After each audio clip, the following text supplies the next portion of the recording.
Well, good morning. This is Jay Smith on a very auspicious day. Why? Well, today is June 8th, 2022. So you may ask, so why is that important? For those of you who have been watching Fander Films and have been watching David Wood's YouTube channel or Hatun Tosh's channel, you will know that 2 years ago today, on June 8th, 2020, there was an infamous interview between Dr Yasir Qadhi on one hand and Mohammed Hijab on the other. Who are these two individuals? Many of you probably don't know. But those of us who have been working with Islam and have been engaging with the Quran, and especially have been engaging with these books, these are the Qira'at. These are the different Qurans. You're looking at 9 different Qurans. Oh, they're all Qurans. They all do trace their lineage back 1,000 years. They all claim to be from the time of Muhammad. They all claim to be the complete Quran, all 114 surahs, and there are 114 surahs, and they all more or less do agree, mostly, but with just these two here,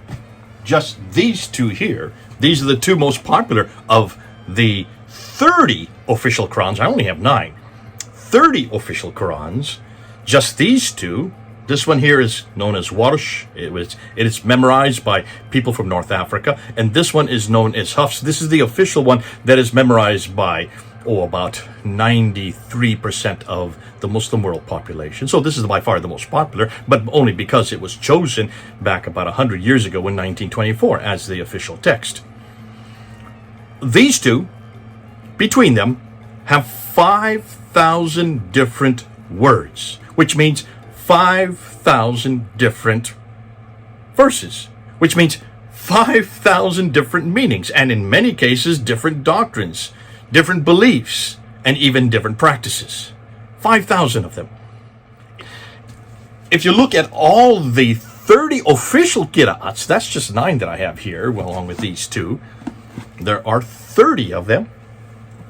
If you want to see how many differences there are in those 30 manuscripts or Qira'ats that are now published all over the world today, Hatun Tosh has all 30 of them in her library. She and her team have been able to come up with 93,000 differences. Now, why is this important? Well, for most of you, you're probably scratching your head and say, not really important, so the Quran disagrees with itself. There are different publications. Maybe these are different translations. No. These are not different translations. These are all Arabic. And they all attribute themselves back to Muhammad, back to that 22-year period when he received revelations for all of these 114 surahs from Jibril, who got it from those eternal tablets which are in heaven. Chapter 85 verse 22 stipulates that. And remember, the Quran continues and says very clearly that it is preserved completely. The Quran itself makes these claims for it. It says in chapter 10, verse 15, in chapter 18, verse 27, that nobody, no person like you or me or anybody else can change Allah's word. Not one letter can be changed.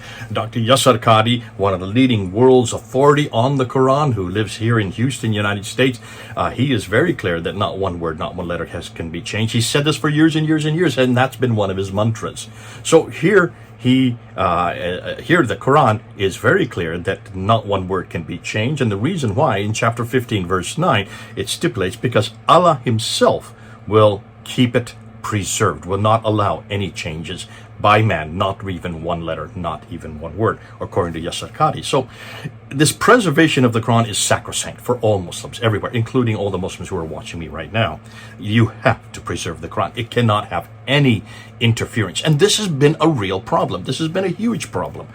When we, back in 2016, here's a picture of us holding up 26. At that time, we only had 26 Qurans that Hatun had managed to collect. When we held them up and showed the whole world these 26 Quran, there was Mohammed Hijab. Take a look at this picture. You can see Mohammed Hijab right there. And he was in the crowd, and he got steps outside of the crowd, and he calls all the Muslims to come to him, and he says, Don't look at what they're showing you. Don't listen to what they're saying. Come here, I will explain. Well, obviously he should have explained it, and evidently he didn't, because back in 2016, as the crowd went to him, asking him for what this all meant, because they never heard this. No Muslim that I know, anybody of the believers that I've come across, has ever heard about this, because you're not taught this for very real reasons and very simple reasons. However, that was in 2016.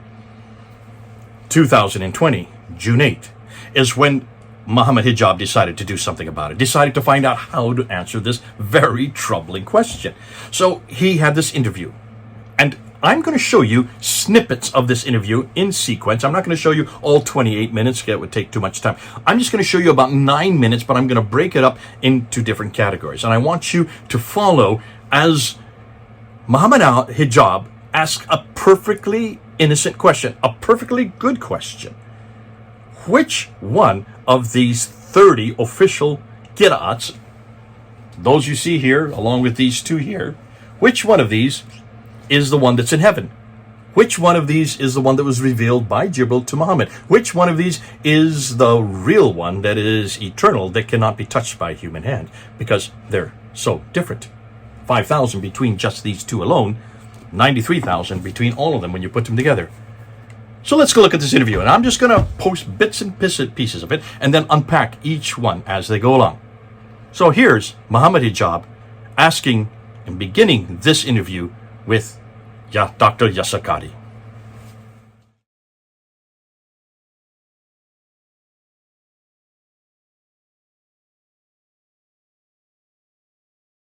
Okay, now on this point, I just wanted to go to another thing, which is probably the most, when I put on the community page, the most asked thing, which is, there was a video that was released by one of our brothers some time ago, Brother Imran, and he released this big video about the leaks of some kind of email chat that you were involved in about preservation of Quran, okay?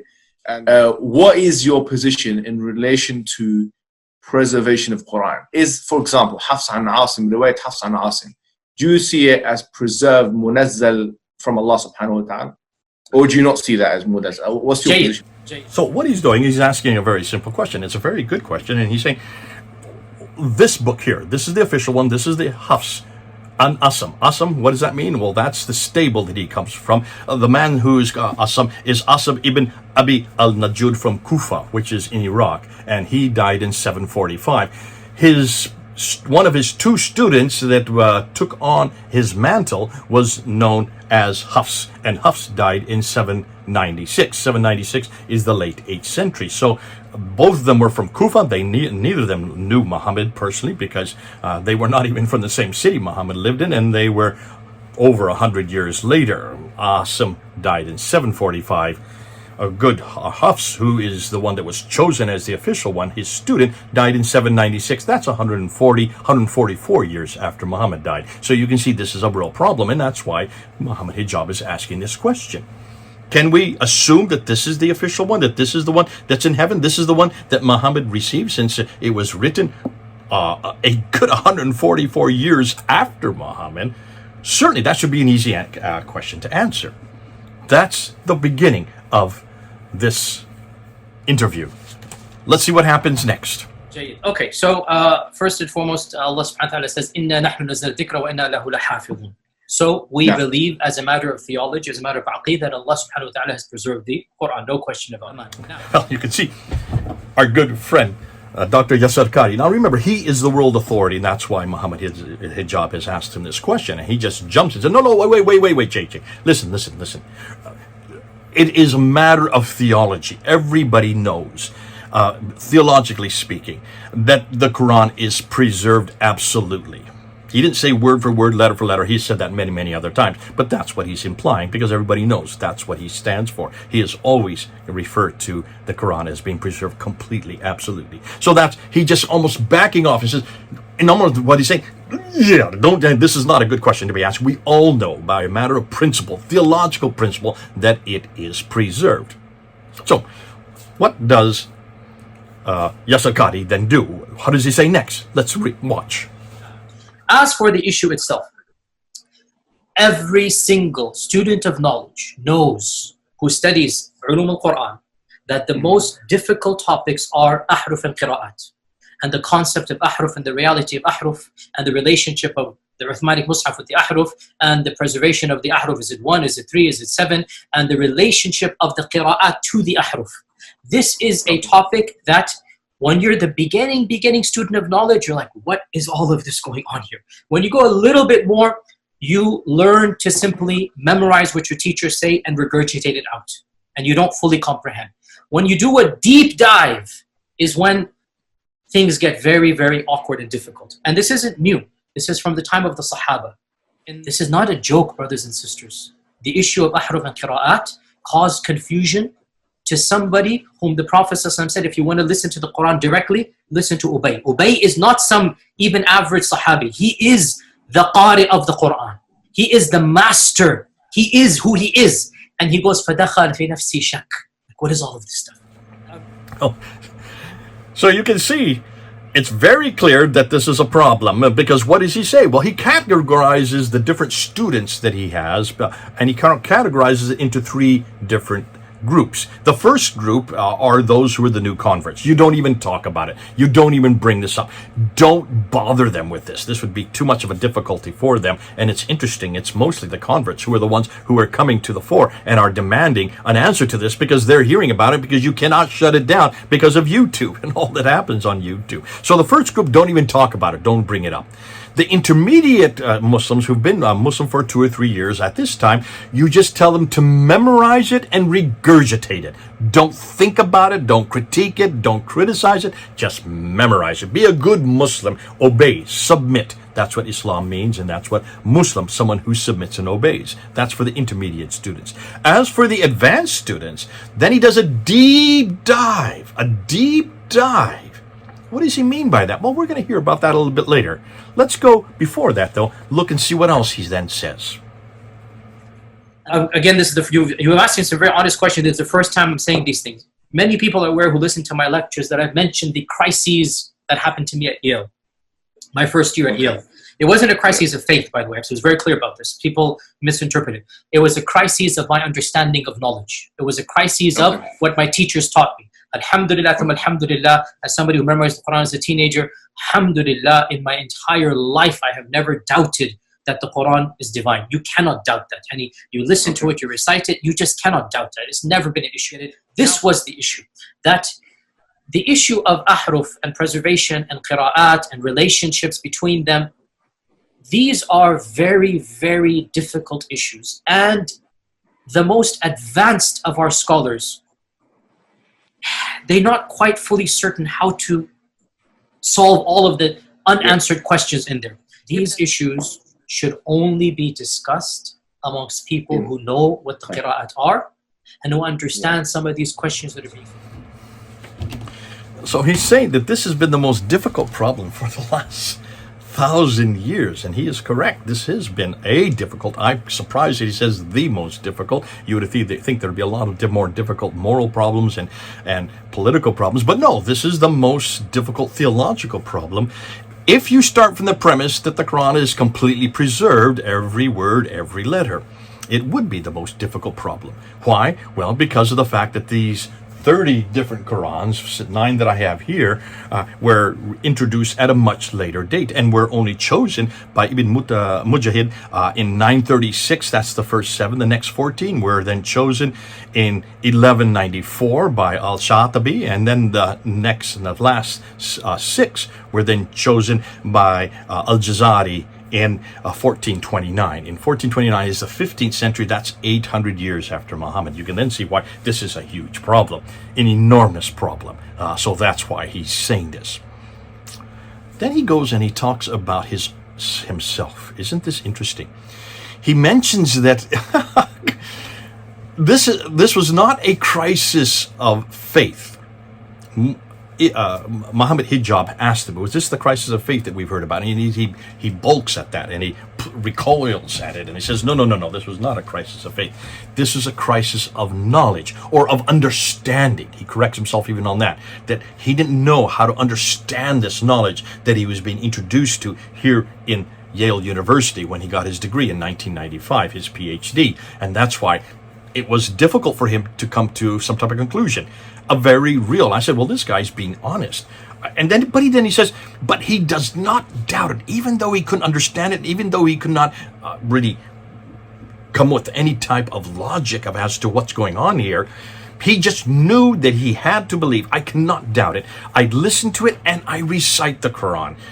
And then he says, in fact, it's such a big problem that only the scholars should be discussing this. This is something only that should be in the realm of scholarship, not amongst you and me. We should be discussing is what he's really saying. So what's he do and what's he say next? Traditional understandings of ahruf and qira'at cannot answer some of these pressing questions that are now being poked by our people outside of, by our academics, by their academics outside of the faith tradition. You see, in a Muslim environment, there's always some respect that we have for the Quran. We should. In a Muslim environment, we'll press a little bit and then we'll say, okay, khalas, sami'na wa ata'na. And that's great, alhamdulillah.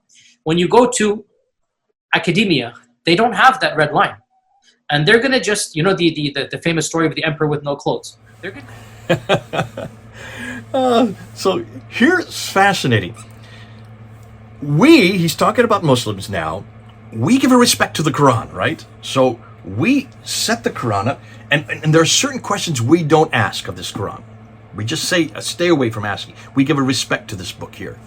And because of that, there's a red line beyond which we don't go. That red line, no, we don't go beyond that red line. But in Yale University, there are no red lines, and you can ask any question you want to. You can go in any direction, ask any question at Yale University, and that's what caused his crisis of knowledge. Notice he says he could not understand how to answer it. He could not understand what they were saying. Well, obviously because no one had bothered to tell him how to deal with this problem, because for 1,000 years no one's talked about it, and if they had talked about it, it was been sublimated because of this respect they have for the Quran.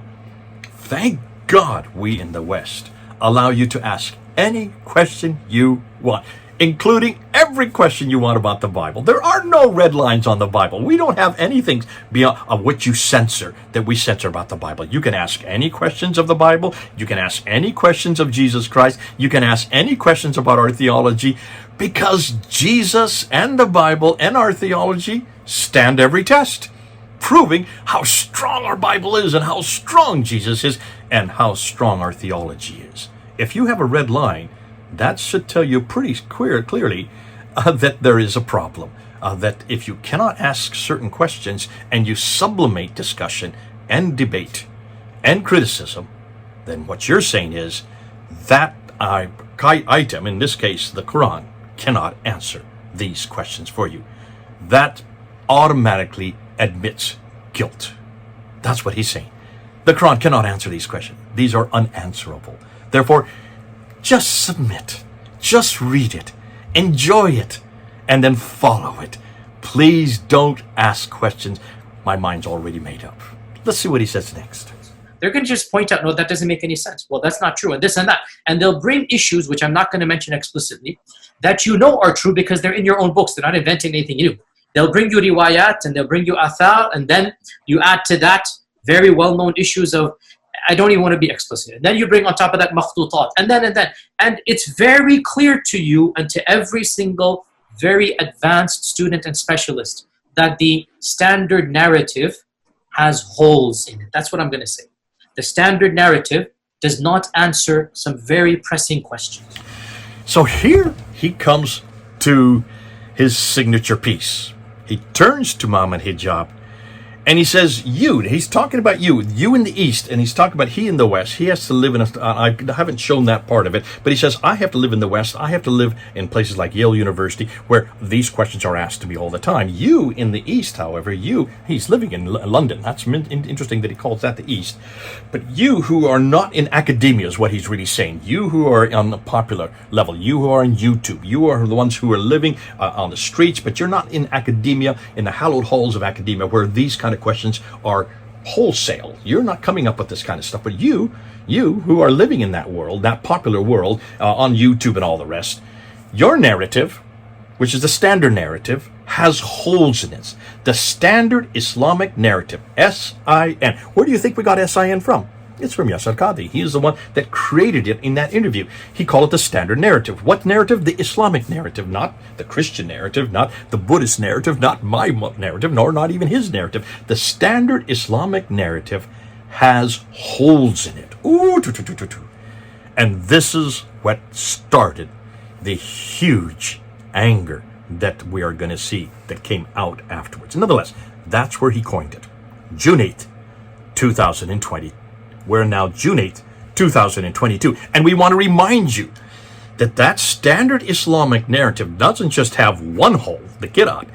It has holes after holes after holes after holes after holes. When you start and you take away these red lines, not just of the Quran, the red lines of Muhammad, or whether or not even existed, the red lines of Islam, and whether or not it even existed at this time, whether there was a city called Mecca at this time, you start taking away those red lines, and there's lots of holes. Oh, not just one or two, tens or 20, there's hundreds, possibly thousands of holes. And that's why we are sin sifting. We are doing, and we're looking, and we're putting every one of those SIN, those standard Islamic narrative directive, and we're seeing, oh, look at the thousands of holes right here, all the holes that we're finding, and it's just seeping through one after another, one after another, one after another. It's made my job so easy. But he didn't stop there. Let's see what he said next. The standard narrative does not answer some very pressing questions. These are now well known within the Western Academy, that they're bringing forth issues. Their level of now knowledge is leaps and bounds above what it used to be, 100 years ago.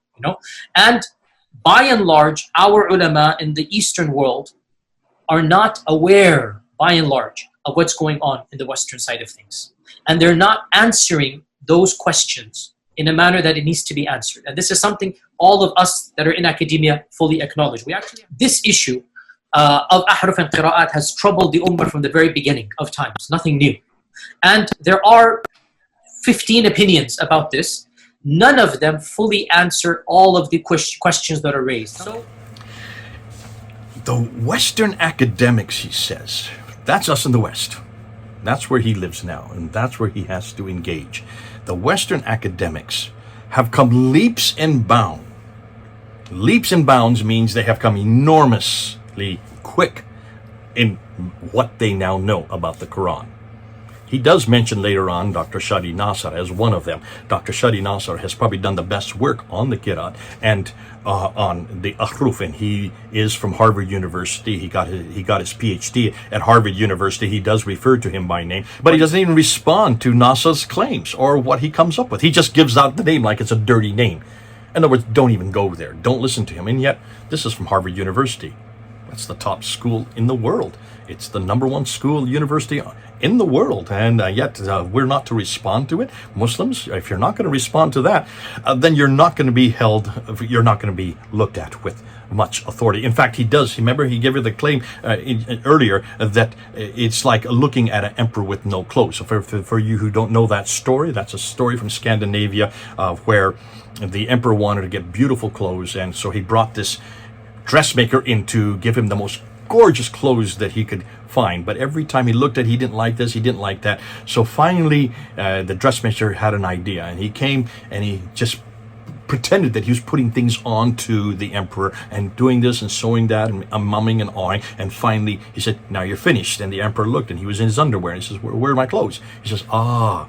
And the dressmaker said, "Only those who are true subjects, only those who really love you as their king will see the clothes. Those who hate you, those who don't understand who you are or don't have any respect for you, they will see you in your underwear, but that will show you who are the true subjects of your kingdom, and they are the ones that will see you have the most beautiful clothes." Well, of course, the emperor did not admit that he couldn't see that, because that means he's not a good subject. That means that he is something's wrong with him. So he said, "Oh yes, I see it now. Yes, they're beautiful, gorgeous. I want to show the whole world." So he goes and has a parade, and he walks right through the parade. And of course, everybody knows that they're supposed to ooh and ah and clap and applaud, because they don't want to be seen as not as hating their king, and they don't want to be seen as traitors. So as the king is going through the streets and everybody's applauding, going ooh and ah, what a beautiful clothing he has on, there's a little boy who's looking at this, and he turns to his mommy and he says, "But the emperor has no clothes on." And that's what Yasir Qadhi is saying the rest of the world is saying about us. We think we have everything down. We think that we can get away with this preserved Quran. We think that we know what we're talking about. The rest of the world has caught up and realized that we have no clothes on. The standard narrative has holes in it. Okay, so that's at least admitting that we're doing something right here in the West and that we actually know what we're talking about. He's pretty much acquiesced on that point. Let's see what else he says next. This issue of ahruf and qira'at has troubled the ummah from the very beginning of times, nothing new. And there are 15 opinions about this. None of them fully answer all of the questions that are raised. So the issues of the relationship, of the origins, of the ikhtilaf and all of this should only be discussed amongst those who are familiar with this science. Right, so because this is such a problem, because the West is looking at Muslims as the emperor with no clothes, he then makes this injunction that this should only be brought up by scholars. It should only be brought up by those who are knowledgeable, those who have covered this subject. What does he mean by that? Let's look and see where he goes with this. Let me ask you one question to try and make this as specific as possible. I think if I were to give you a blank mushaf, yeah, and tell you to write what is munazzal verbatim from Allah into that mushaf with no human interference, would you write something which corresponds? It's not an easy answer. It's not an easy yes or no. It is enough for the Muslim to believe that the I think Quran this should be an easy yes or no, though. Yasir Qadhi. I have to. Okay, very, very well. So, yeah, Muhammad, after we get off this phone call, me and you, let's have a number of discussions. No problem. I'm very open with advanced students. But these issues should not... Look, it is Kalamullah, what is going to be written. It is Kalamullah. It is what would you write? You're pushing me. And I'm saying it's not hikmah to... Listen, I have a condition. Like I said, everything I say is going to be factual. The Quran is the uncreated speech of Allah. The Quran is preserved. The Quran is known. The Quran is mutawatir. Well, fascinating. So, Mohammed Hijab, who thinks he's one of those, who is a scholar, of course, and he's one of those that should be knowledgeable, he then asks the million-dollar question, the question that he came to this whole interview with, and that is, what are you going to do? If I give you a blank sheet of a piece of paper, if I just give you this piece of paper, he puts his hand out to symbolize that blank sheet of paper, and I ask you, which one of these qira'at are you going to write? Will it be Hafs, or would it be Warsh, or would it be Qasim, or would it be Qalun? Which one of these 30? How did Yasir Qadhi answer? He said, this is not easy. I don't want to, in a 20-minute soundbite, how can I explain this to you? This is to be something that you must take a deep dive. Talk to me afterwards, and I'll explain when there are no cameras on, this is what he's saying. And then he said, despite these problems, he was so sure, absolutely sure, that the Quran was uncreated and completely preserved. And then he went into a mantra. He was sure that the Quran was the speech of Allah. He was absolutely sure that the Quran was preserved. He was absolutely sure that the Quran was known. He was absolutely sure that the Quran was mutawatir. That means it has been preserved, one without any letter or word that has been changed throughout its whole transmission for the last 1400 years. Absolutely sure. This mantra that he had memorized, that he had been told since he was yay-high to a grasshopper, he is now repeating right there on camera, almost trying to persuade not only Mohammed Hijab and those of us who are watching, but himself. And this is what you see with a lot of Muslims. They don't know what to do with this material. They just have never been questioned before. They have never critiqued the Quran at this level. And so they just go into this little mantra, this little memorized speech that they have been told since they were young kids. And that's why he did it right there on camera. What comes next? Issues of the relationship, of the origins, of the ikhtilaf and all of this should only be discussed amongst those who are familiar with this science. It takes a while. I can't answer this question in a 20-minute interview, nor is it wise to do so, which is why I never brought this topic up myself. You will not find one lecture of mine about this issue. It should never be brought up in public. And I don't like these idiots, and they are idiots, wallahi. This is not something you discuss amongst the masses, ya akhi. It's not wise. You don't understand Qira'at, let it be. It's wise. That's why I never did it. 2021, so it's been 25 years, 26 years that I have been thinking about the ahruf and Qira'at, especially over the last 10 years. I have been doing a deep dive into this issue, going back to the original sources, getting consulting experts, and I have a workable theory. Inshallah ta'ala, when the time is right, I will publish books and papers on it. So for 25 years, since 1995, since he was at Yale University and got his doctorate there, for 25 years,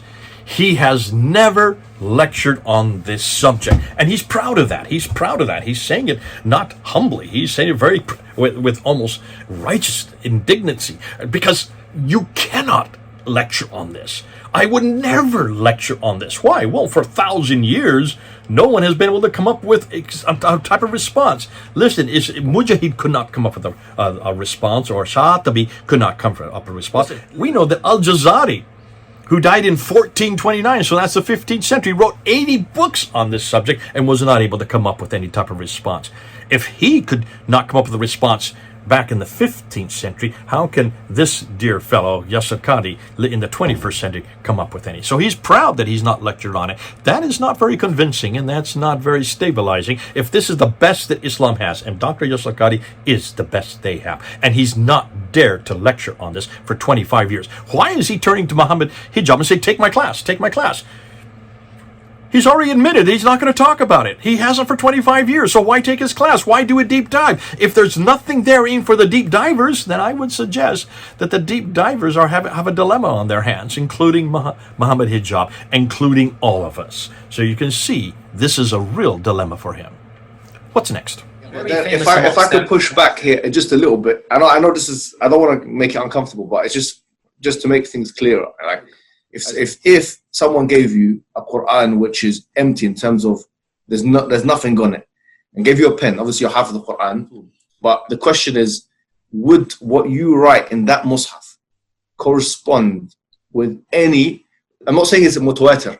I'm saying would it be sahih, authentic? Would it correspond with anything that we have in terms of the riwayat and the qira'at? Who's going to bring a new Quran? A'udhu billah. We're going to have the Quran there, but which qira'ah will it be in? It'll be probably a mixture, right? It's not going to be necessarily. Fine. Yeah, okay. So let's leave it at that. Then. It's not going to be the exact Hafs and Asim bi riwayati fulan or Shu'ba. This is something that is coming at a later stage. Okay. The codification of the qira'at is coming in the 2nd, 3rd century of the Hijab. But you would have something which you could say is sahih, fully recognizable by the average Muslim. Obviously, anything bizarre, strange. So when you write, so just to be clear, if you write down, it might not be a standard Hafs and Asim. Exactly. But what you write down is recognizable, and you believe that everything within that is munazzal min Allah subhanahu wa ta'ala. 100% as Allah is my witness. 100%. That is the belief. Yes. Well, now we come to the concluding part. And here, this is actually the second time he's asked us. He asked that at the very beginning. I didn't have that in the clip. But he puts out his hands and he says, listen, one more time I'm going to ask you. I'm going to ask you again. Which Quran, which one are you going to write on this blank mushaf? Which one is it that you're going to give me? You got to give me an answer on that. And what did Yasir Qadhi answer? Did you all see what he answered? They're all the Quran. All of them, including all of these 9 right up here. All of these are the Quran. They're all the Quran. Take a little bit of Hafs, take a little bit of Warsh, take a little bit of Kalud, take a little bit of Kasai, Asim. You take it, all of them, and just mix them up, and that is your Quran. All 93,000 differences. I remember when I was watching, I just started clapping. I said, does he know what he's saying? Does he know the dilemma he's putting all the Muslims into? Is he even aware? I don't think Yasir Qadhi is even aware that there are 93,000 differences between those Qurans. He may not even be aware that the Warsh and the Hafs have 5,000 differences, because no Muslim has done this work that I know of. They won't do this work because this is the red line you don't go beyond. If you don't go beyond the red line and you don't ask these questions and you don't have any answers. If there are no answers, then you can see the dilemma for those Muslims who are in the real world, like the Mohammed Hijabs. He is in the East, he is in Britain, he is there where they are asking these questions. They're also asking it here in the West. Yasir Qadhi did make that agree to that. I mean, he did acquiesce on that. He did admit that Even at Yale University, he was asked these questions. He was shown this problem, and he didn't know what to do with it. It was a crisis of knowledge for him. So you can see this is a real problem. It is such a problem for Muslims because they have to say the Quran is preserved. They have to say that Allah protects it. They have to say that not one word, not one letter has been changed because the Quran makes that claim. And if the Quran makes that claim, they have to make that claim. And as long as they keep making that claim, we're going to shut down that claim. We're going to confront it because we know that the Quran has not been preserved. You know that the Quran has not been preserved. It's very easy just to open its pages and look at it. Al-Fadi and I are doing that. I'll be putting up some more in the next few days. Al-Fadi and I have already put up looking at verse by verse, going through we're just looking at Warsh and Hafs and Warsh, the two most popular Qurans. And we're just looking at the 5,000 differences. We've done about 5 that I put up. We'll be putting up more just to show you how they change the theology, how they change the doctrine, even at times they change the practice, proving that these are different Qurans with different meanings. Obviously, you cannot have different Qurans with different meanings if the Quran is eternal and has always existed on eternal tablets. Can you see then what this interview did? This interview 2 years ago today, because of this interview, this caused such a furore that on both of their channels, they both put it up on their channels immediately. It was live streamed. On both of their channels, after 2 weeks, they had to shut down the comments. Why? Well, I was reading those comments, and I'll tell you why they had to shut them down. There was comment after comment after comment, hundreds of comments of Muslims that were saying, I am now leaving Islam because of that interview, because of what you have finally admitted, because you're the ones that have been telling us that it's been preserved. You're the ones that have said that there's not one word, not one letter, and now you're admitting that there is no preservation, that there are many different Qurans, that they do have changes, and that we just mix them all up to get the Quran we have today. You're completely going back on everything you've been teaching us. I'm now leaving Islam, and my blood will be on your shoulders, is what they were saying. And that's why Yasir Qadhi and Mohammed Hijab finally had to delete that interview from their YouTube channels 2 months later. 2 months later, you will not see that interview on either Mohammed Hijab's or Yasir Qadhi's channel. It has been deleted because they finally admitted in public that the Quran is not preserved. You Muslims, your narrative has holes in it. Your standard Islamic narrative has holes in it. It's not me that's saying it. It's Yasir Qadhi that said it. And you've got to deal with it. This is Jay. 2 years later, on the day that that infamous interview came out, we'll be doing it a yearly reprisal, going back and unpacking it for all of you. Every year we will do it again on June the 8th. Remembering what happened on June the 8th, 2020. Muslims, your Quran is not preserved. No, it has not just tens. It has tens of thousands of differences. How about 93,000 differences? God bless you. This is Jay. Over and out.